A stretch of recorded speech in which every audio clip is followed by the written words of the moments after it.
fue a uno de los fiscales más importantes en nuestro país, el fiscal anticorrupción. En este espacio le estaremos presentando uno a uno a los candidatos finalistas y precisamente hoy nos acompaña en este arranque de semana César Chávez. Él es candidato y exvisitador, por cierto, de la Procuraduría General de la República. César, muchas gracias por estar con nosotros. Hola, Héctor. Bueno, confirmamos, tú eres uno de los finalistas en este proceso para la Fiscalía. Sí, efectivamente, la Junta de Coordinación Política dio la responsabilidad a las comisiones de anticorrupción y de justicia de que llevaran a cabo el proceso de evaluación de los candidatos, y para ese propósito se hicieron acompañar de un comité ciudadano integrado por 6 distinguidos integrantes de academia, de sociedad civil, que hicieron una evaluación conforme a criterios de experiencia, de conocimientos, de resultados en áreas previas de esta naturaleza, capacidades de liderazgo, y ellos propusieron cuatro candidatos, dentro de los cuales me honro en estar.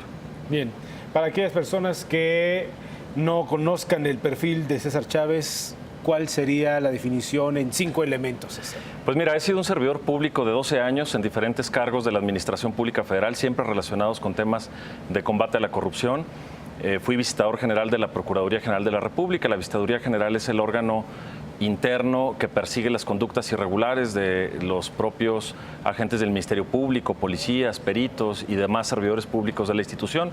Tiene nivel de subprocurador y ejercía esa labor con 3 diferentes procuradores generales de diferentes, en administraciones de diferente signo político. Y en ese espacio pues puedo dar cuenta de que llevé a proceso penal a la mayor cantidad de servidores públicos que cualquier otra institución o funcionario haya procesado. En este periodo llevé a proceso formal prisión o vinculación a proceso a 323 servidores públicos o particulares relacionados con servidores públicos por delitos como cohecho, las mordidas que se piden en las agencias del Ministerio Público, por delitos de abuso de autoridad, por delitos de extorsión, por delitos de secuestro, por delitos de peculado, por delitos de ejercicio indebido de atribuciones y facultades, entre muchos otros. Y también en el aspecto administrativo destituí a más de 250 agentes del Ministerio Público, policías y peritos. Estos son números que, como digo, no hay otra institución o funcionario que haya encabezado alguna institución de persecución de corrupción que haya presentado tales resultados. También fui servidor público en la Secretaría de la Función Pública revisando licitaciones, fui Contralor General de Petróleos Mexicanos, fui Director General de Controversias y Sanciones en Contrataciones Públicas en la Secretaría de la Función Pública, y de manera que conozco el combate a la corrupción en su aspecto administrativo y también en la parte de la persecución penal. En la parte operativa. Ahora, César, la experiencia nos queda claro que es muy amplia, y sobre todo la pregunta va dirigida a esto. Cuando sabemos que México es uno de los principales problemas en distintos rubros, tú atacaste una parte muy importante, ¿no? Un sector o una parte del pastel muy importante, pero hay otros muchísimos más en materia de salud, en materia de transporte, en materia de la construcción. Es muchísimo el abanico. ¿Cómo piensa hacer, César, si es que es definido como fiscal, pues para hacer un combate frontal y que en verdad sea un fiscal de hierro que muchos esperan que sea? Sí, Héctor, mira, la corrupción que más resiente el ciudadano de manera directa es la que tiene que ver con los trámites y servicios, como lo dices tú, en licencias, en permisos de construcción, en trámites que realizamos cuando acudimos a una junta de conciliación y arbitraje, a un tribunal, a pedir un permiso, etcétera. Eso es lo que usualmente se conoce como cohecho o mordidas, el dar una dádiva a cambio de hacer o dejar de hacer una función que un servidor público tiene en razón de sus atribuciones. Y aquí tenemos, por diferentes formas de medición, Transparencia Internacional, encuestas, la ENVIPE, que levante el INEGI, diferentes formas de saber que tenemos un volumen muy elevado de este tipo de actos, de cohechos o de mordidas o de sobornos, como se le conoce en otros países. Pero la corrupción de las altas élites políticas se da sobre todo en razón del ejercicio del gasto público, del presupuesto. Cuando se asigna un contrato, una concesión, sobre todo por los montos tan elevados que tiene que ver cuando se construye una carretera, se construye un hospital, o se compran computadoras para el gobierno, se contrata el servicio de limpieza. En muchos de estos contratos de adquisiciones, de obras públicas, de servicios, generalmente es donde la clase política alta obtiene formas de enriquecimiento indebido a través del favorecimiento, y aquí se dan delitos pues desde tráfico de influencias, también se puede dar los cohechos, también se pueden dar otras clases de delitos como el ejercicio ilícito del servicio público o el ejercicio indebido de atribuciones y facultades.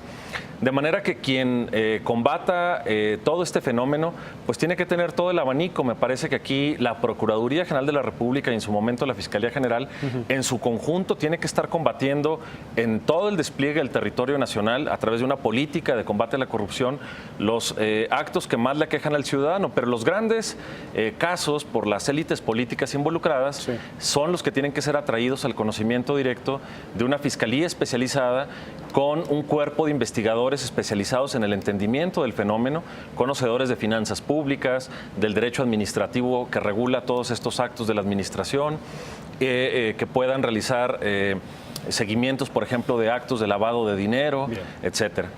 Bueno, pues la tarea es ardua, como lo hemos venido insistiendo aquí en el Financiero Bloomberg, en distintos espacios, en distintos rubros.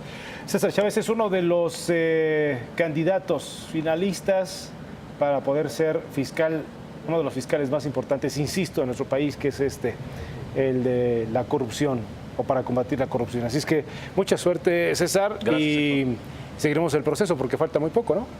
Pues mira, hay un debate que se está dando en el Senado respecto de si se define ya el fiscal anticorrupción bajo las reglas que fue convocado, y hay otra corriente que yo he podido percibir en la interacción que he tenido con algunos senadores de ir a hacer una revisión de si el modelo regulatorio de la Fiscalía, tal como fue concebida en la reforma de febrero de 2014, es el tipo de fiscalía que necesitamos por las herramientas y la potencia. Es importante aquí mencionarle al auditorio que el fiscal anticorrupción, que en su caso sea electo por el Senado, solo estará en funciones hasta el 30 de noviembre de 2018, es decir, solo tiene un poco más de un año y medio para llevar a cabo toda una labor de seleccionar a su personal, organizar esquemas de trabajo, establecer esquemas policiales, porque aquí el fiscal no lo hace todo, sino que tiene que trabajar con policías y con peritos auxiliares. Después de este año y medio, los siguientes fiscales anticorrupción, tal cual está hoy en la Constitución, serán nombrados y removidos libremente por el Procurador General